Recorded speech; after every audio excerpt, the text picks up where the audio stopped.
ఈ శబ్దము మీ పక్కన కూడా కొంచెం గట్టిగా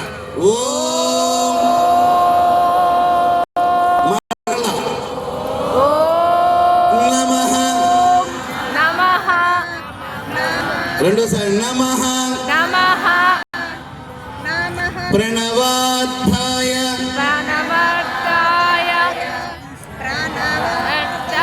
శుద్ధ జ్ఞానైకమూర్తయే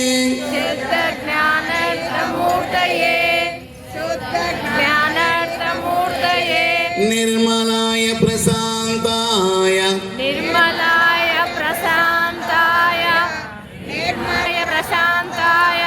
దక్షిణామూర్తయే నమః ప్రజ్ఞా పీనోన్నత పయోధర చతుర్భుజ త్రినయన బాలేందు కృత శేఖర పద్మోత్పలకర.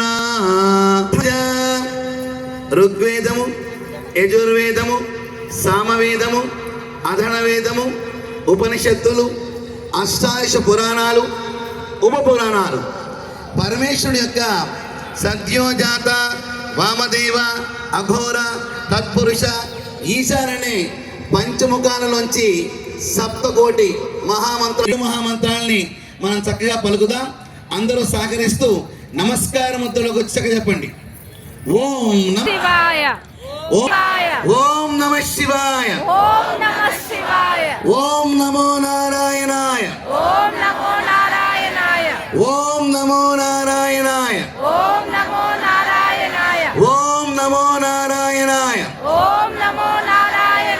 హరిహరులిద్దరిని తలుచుకున్నాం. బ్రహ్మరూప్యో జయతు బాలా వైష్ణవి విష్ణు రూప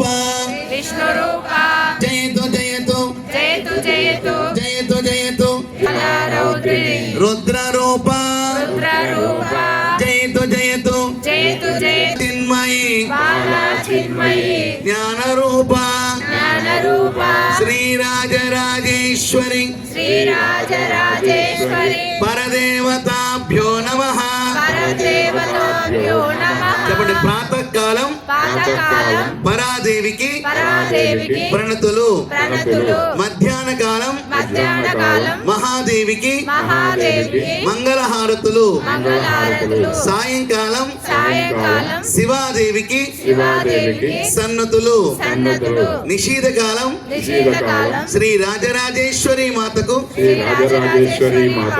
నీరాజనాలు. మీ అందరూ సర్వే నమః. కల వికరణాయ నమో, బల వికరణాయ నమో, బలాయ నమో అస్తు సదాశివో. పుష్కర స్వరూపము భర్గో దేవస్య ధీమహి ధియో యో నః ప్రచోదయాత్. నమస్కారం. సహస్రం అనే గురుస్థానానికి నమస్కారం. ఇప్పుడు మామూలుగా శబ్దాన్ని ఎందుకు గట్టిగా ఉత్పత్తి చేయమంటారు? ఇప్పుడు ఓం పితృదేవో భవ, ఓం ఆచార్య దేవో భవ. వేదిక మీద చాలా మంది గురువులు ఉన్నారు. నమస్కారంగా దేవో భవ. నేను నివసిస్తాను మనసానంటూ ప్రాంతంలో ఉన్న ఓ దేవాలయం మధ్యలో ఉండవచ్చు, గ్రామ దేవత ఆలయాలు ఉండవచ్చు.